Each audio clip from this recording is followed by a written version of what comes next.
Hello friends, welcome to Kalyani சுலகம். இன்றைக்கி இந்த வீடியோவில் சேமியாவை வச்சு ஒரு சூப்பரான டிஃபன் ஐட்டம் செஞ்சு காமிக்க போகிறாங்க. இப்போ நம்ம செய்ய போகிறோம். அதுக்கு முன்னாடி நம்ம சேனலை இன்னும் சப்ஸ்கிரைப் பண்ணலைன்னா சப்ஸ்கிரைப் பண்ணிக்கோங்க. இப்போ தேவையான பொருட்கள் என்னென்னு சொல்லிட்டு பார்த்துடலாம்.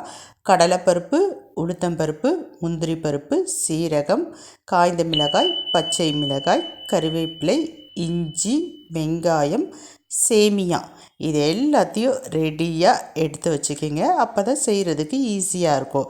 இப்போ ஸ்டவ் ஆன் பண்ணி பேன் வச்சுக்கலாங்க. இதில் ஒரு 4 ஸ்பூன் அளவுக்கு எண்ணெய் சேர்த்துக்கலாம்.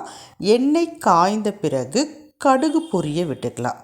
கடுகு பொரிஞ்ச பிறகு இதில் 1 ஸ்பூன் கடலைப்பருப்பு, 1 ஸ்பூன் உளுத்தம்பருப்பு, கூடவே ஒரு 5-6 முந்திரி பருப்பு, கொஞ்சமாக சீரகம், இது எல்லாத்தையும் சேர்த்துக்கலாம். கடலைப்பருப்போ உளுத்தம்பருப்போ சிவந்து வரணும். அதே சமயம் முந்திரி பருப்பு கருகிடக்கூடாது.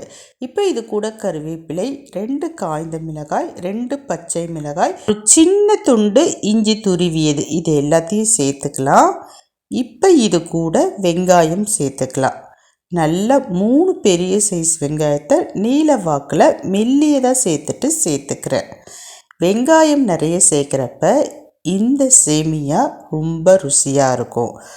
அதே சமயம் வெங்காயத்தை பொறுமையாக நல்லா வதக்கிக்கலாம். ரொம்ப ப்ரௌனிஷ் கலராகவும் இருக்கக்கூடாது, அதே சமயம் வதங்காமலும் இருக்கக்கூடாது. வெங்காயம் பொன்னிறமாக வதங்கி இருக்கணும், அதுதாங்க சரியான பக்குவம்.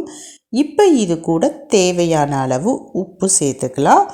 உப்பு சேர்த்துட்டு ஒரு 2 நிமிஷத்துக்கு வதக்கி விட்டுடலாம். இப்போ பாருங்கள், வெங்காயம் நல்லா வதங்கிடுச்சு. இந்த அளவுக்கு தான் நீங்களும் வதக்கி எடுத்துக்கணும். இப்போ இது கூட தண்ணி சேர்த்துக்கலாம். ஒரு சொம்பு நிறைய நான் தண்ணி சேர்த்துக்கிறேன். எடுத்துருக்கிறது ஒரு 100 கிராம் அளவுக்கு சேமியா எடுத்திருக்கேன். அதுக்கான அளவுகள் தான் இப்போ நான் காமிச்சிக்கிட்டும் இருக்கிறேன். இப்போ தண்ணி நல்லா சூடாகி கொதிச்சிருச்சு. இப்போ ஸ்டவ்வை சிம்முக்கு மாற்றிக்கலாம். மாற்றிட்ட பிறகு நம்ம சேமியாவை சேர்த்துக்கலாம். கண்டிப்பாக சேமியா சேர்க்குறப்ப ஸ்டவ் சிம்மில் தான் இருக்கணுமே. இப்படி சேமியாவை சேர்த்த உடனே நம்ம கரண்டி வச்சு அந்த சேமியாவை நல்லா மிக்ஸ் பண்ணிக்கலாம். அப்படியே விட்டுட்டிங்கன்னா சேமியா கட்டி கட்டியாக ஆகிடும்.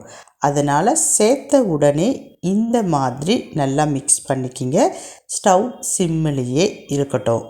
நல்லா மிக்ஸ் ஆன பிறகு பாருங்கள், இப்போ நான் வீடியோவில் காமிச்சிருக்கேன் இல்லைங்களா, இந்த மாதிரி மிக்ஸ் ஆன பிறகு நீங்கள் ஸ்டவ்வை கொஞ்சம் மீடியம் ஃப்ளேமுக்கு மாற்றிக்கிங்க.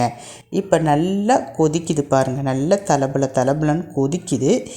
இந்த ஸ்டேஜில் ஒரு 2 நிமிஷம் தொடர்ந்து வச்சுருந்துட்டு அதுக்கப்புறமேட்டு தட்டு போட்டு மூடிட்டு ஸ்டவ்வை ஃபுல்லாக சிம் பண்ணிவிட்டு ஒரு 5 நிமிஷம் அப்படியே விட்டுடுங்க.